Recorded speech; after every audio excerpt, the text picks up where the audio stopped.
Dapat ba nating ipagbawal si Senator Bato na bumoto at yung dalawang kakasuhan nilang senador daw na maaaring makulong na this weekend? Hindi. Dahil, in principle, we are a Republican government.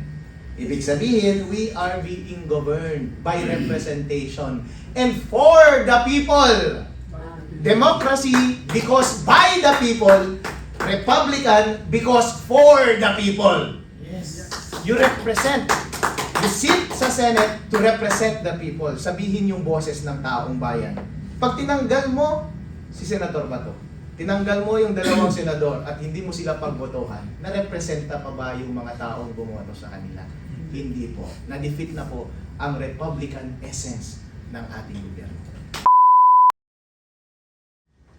Kahit alin po sa inyo, Attorney Garcia at Attorney Harold Justicio, parang medyo napanood ko naman po kahapon yung issue doon na yung about nagsalita si Erwin Tulfo na ang gusto lang kasi mangyari ng majority, kaya po meron silang argumentong ganun, yung kung pwedeng maka-attend through via Zoom, yung mga wala po doon sa sa gagawing committee nga po nila, na ayaw pumayag ng mga minority na gano'n ang gagawin, na ang gumawa naman ng batas na yun, ng rule of ng Senado, ay si Risa Hontiveros at saka si Kiko Pangilinan nung time na kay Laila de Lima. Pero bakit, ang tanong ko lang po, bakit ayaw nilang gawin ngayon na gusto naman ng minority na gawin nga po yun ng rule ulit ngayon kung magkakaroon ng deliberation? Yung kasing gustong gawin ng minority, yung kinabibilangan ng minority is bawasin yung number ng majority. Okay, kaya kinakasuhan nila ng kinakasuhan. Yung gusto nila kasuhan lahat So sino ba may kaso na? Si Marcoleta, si Cheese, si Joel, si Jinggoy, no? Gusto nilang kasuhan lahat. Pero ito kasi yun yung kanilang, kumbaga, paniwala na pag kinasuhan nila at naaresto, mababawasan yung constitutional threshold na 24. And therefore, kung mababawasan yung 24, hindi 16 para maka-impeach kasi kulang nga sila, 12 lang sila No? So, yung kanilang hope is bawasan nila yung dami ng mga nakaka-attend na majority sa session ng Senado para bumaba yung threshold. Hindi po, mali po ang kanilang paniwala because for as long as 24 ang senador, the constitutional threshold remains at 24. Mababawasan lang po yun pag may nagkaroon ng vacancy, may namatay, may nag-resign, merong naging permanently incapacitated, hindi niya na mape-perform yung kanyang duty.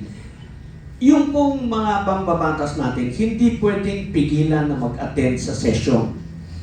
Yan po because they represent the voice of the people. Bawat isa sa kanila, boses ng kanilang constituents ang dala nila. So you cannot prevent them from attending the session.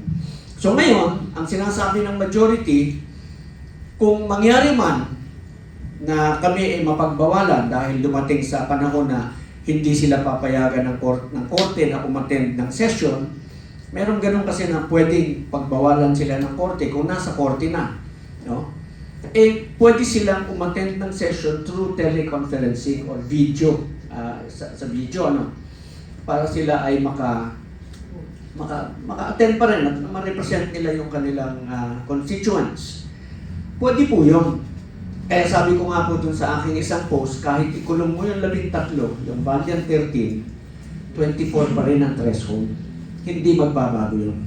So yung kanilang ginagawa is para mapababa nila kasi yung bilang, para gusto nila kasi mag-impeach. Kaya nung sinasabi ko, bigyan natin ng pagkakataon yung bagong mayorya because yung bagong mayorya gustong sumunod sa tamang proseso ng impeachment sang-ayon sa ating saligang batas. Kung guilty, guilty yan. Makikita nyo yan.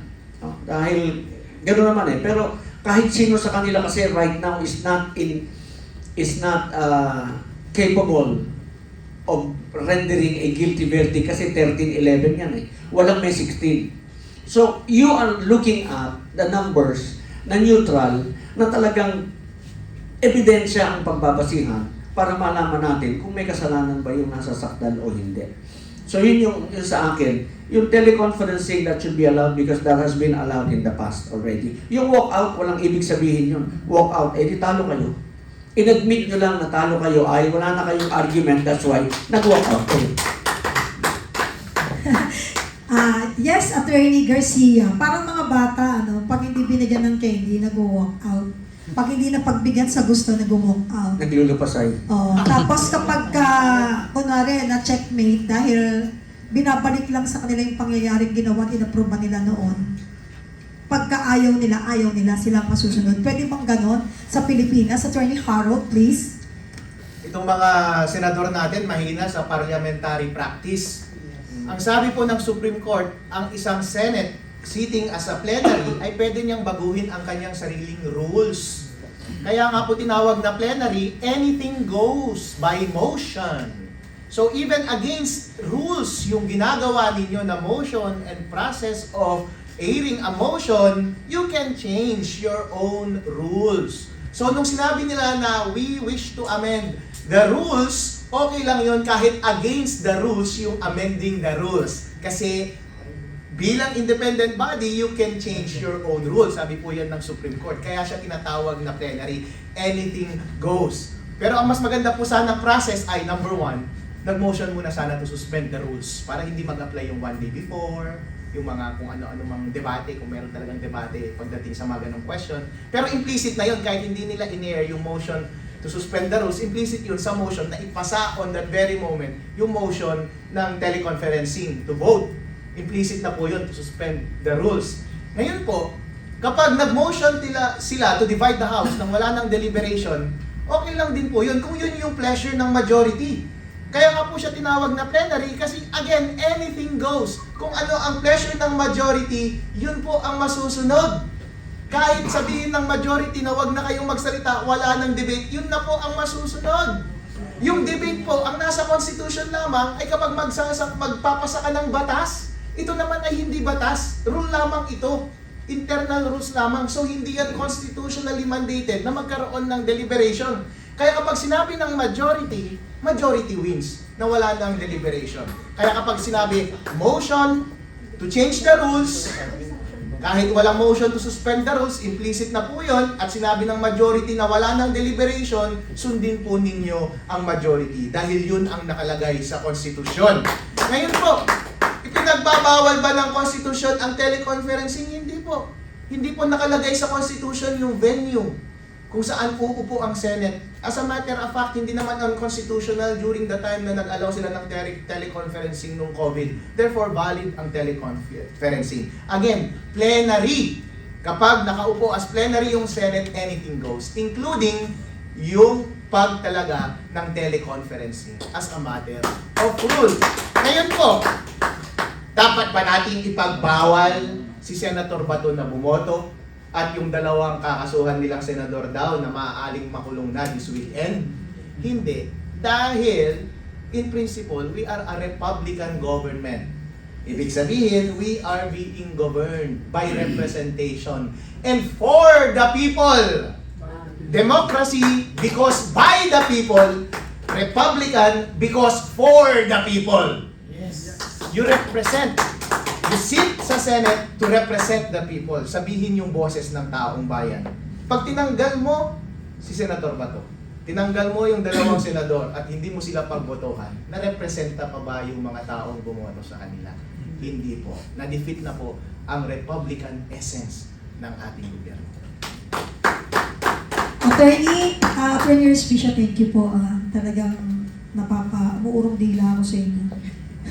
Attorney Yvette, baka meron po kayong gusto pa pong susugan na tanong. Yes, merong may practical considerations, bakit na-bring up yung issue ng pag-join sa proseso ng Senado via teleconferencing. We have to remember, these pending cases, dito sa sinasabi nilang kakasuhan nila ng mga senators, assuming na they are placed under arrest, they are still presumed innocent, So, they still have the right, to perform their obligations. In fact, may idadagdag dito si General Garcia. But suffice it to say na bayad yung ng taong bayan, ang sweldo nila, kailangan magtrabaho sila, correct? Hindi mo po pwedeng i-curtail ang kanilang mga karapatan to perform their duties. Kaya nung may nagsabi isang senador, kaya nyo yan ginagawa, ina-anticipate nyo kasi makukulong na sila, yung kung sino man yan. Gusto nyo pa rin silang pabotohin precisely because they are still innocent, no? Again, we go back to our constitutional rights at binoto yan ng taong bayan. Kaya for further discussions, I will again give the floor kay Attorney Garcia kasi maganda ang magiging explanation niya tungkol dito. Yung pong Article 7, Section 11, sinasabi doon, yung arrest, hindi mo pwedeng arrestuhin yung isang mambabatas kung siya ay papuntang umattend ng session, no? Pagka ang parusa ay 6 years below. Ang implication po nito is actually hindi mo pwedeng pigilan ang isang mambabatas kung siya ay pupunta para umattend ng session ng Senado o ng Kamara. So, wala pong sinasabing pwede mong pagbawalan, kaya sa akin po, sa aking pananaw, kung inaresto mo yung 13 at sinabi ng 13 may session kami, dalhin mo kami sa Senado, ikaw ay pulis, wala kang magagawa kundi dalhin mo sila ng dalhin at sunduin mo sila ng sunduin araw-araw tuwing may session sila sa Senado dahil yun ang maliwanag sa ating saligang batas. So you see, no, yung practical consideration, bakit mag-teleconferencing, no? Ina-advance ni Attorney Garcia, assuming na makulong yan, o dahil kailangan pa rin sila mag-attend, hingi ka ngayon ng permiso sa korte, payagan nyo siyang lumabas ng presinto para mag-attend. No? Andyan yung mga police, after nung session ng sa Senado, ibabalik mo na naman sa kulungan. So yung impracticality, no? Kasi they still have to perform. So mag-teleconferencing na lang. Hindi nyo pwedeng i-disenfranchise yung mga bumoto sa kanila dahil sa yung schema na gusto mong gawin para ma-prevent lamang yung mabawasan mo yung constitutional threshold. Ano po yan? It's a futile exercise. Huwag nyo na lamang pong i-explore para manatili tayong mapayapa at na makapagtrabaho ng mabuti ang ating Senado. Total, 13-11 ang bilang nyo eh. So therefore, neutral yan. So, hayaan nyo na lang magawa yung dapat gawain. Matupad yung inyong tungkulin sa saligang batas na to try and decide the impeachment case of the Vice President. Ang karapatan po na pagboto pagdating sa impeachment or any matter doon sa Senate ay exercise ng taong bayan through their representatives. In fact, hindi mo dinedeprive yung representative, dinedeprive mo yung taong bayan. As a matter of fact, the right to participate in political exercises is a right conferred by the people at hindi mo pwedeng i-deprive yan sa tao kahit makulong, as a matter of fact. Bakit?